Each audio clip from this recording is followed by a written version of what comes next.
Hello, my name's Lesley Atherton, and this is my short story called Go to Hell. Go to hell, Karen whispered while holding up her hand to be kissed. Go to hell, Marcus, as he grasped her fingers without warmth. Good afternoon to you, Miss Finch. Marcus stared at Karen, mouthing the words with breath of olives and musty cocktails. His feet were virtually wearing her white satin. He was that close. Go to hell, she repeated. He moved back a little, just a little. The line of fellow revellers behind him was lengthening. Something between 10 and 20 seconds was the standard matrimonial greeting time, yet he showed no sign of moving. Oh, I'm sorry, I should have said congratulations to you, Mrs. Reads. Karen looked from Marcus to the next person in line, a deliberate ignore.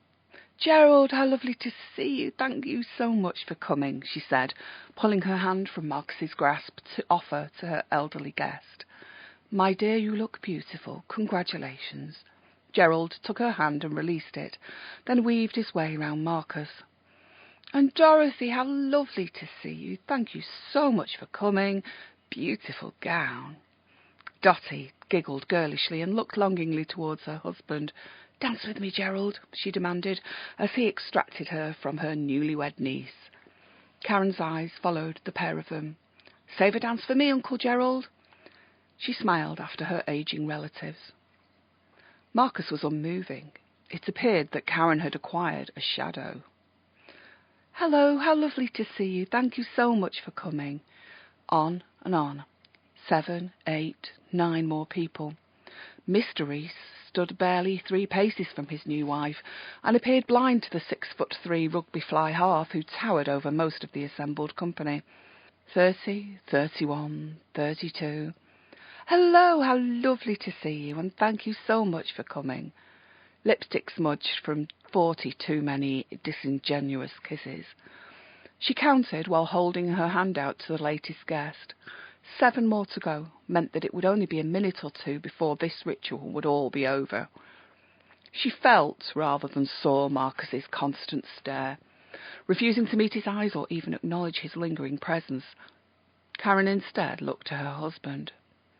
He was no longer in the line to greet guests, but had begun a conversation with his friends, had lit up a cigar, and had scrunched together his eyes and lips, the lightest flame illuminating his deep facial crevices. Craggy, he described himself. 3 more guests.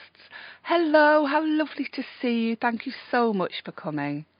Karen, the replete recipient of hugs and handshakes, hand and face kisses, and one soggy full-on smooch from the best man Simon, now turned her entire body to face her husband and touched his hand.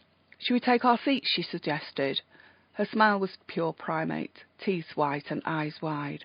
Yeah, he said. Let's just get a drink first. He snatched his hand from hers and beckoned to Simon. Snubbed, Karen's expression remained unchanged. Nice dress, said Marcus. She'd almost forgotten he was still there. Go to hell, she repeated, her face barely moving with all the expressiveness of a ventriloquist's dummy. She couldn't let the mask slip. Not now. She'd come so far. Nice of your new husband to notice me, or you, for that matter.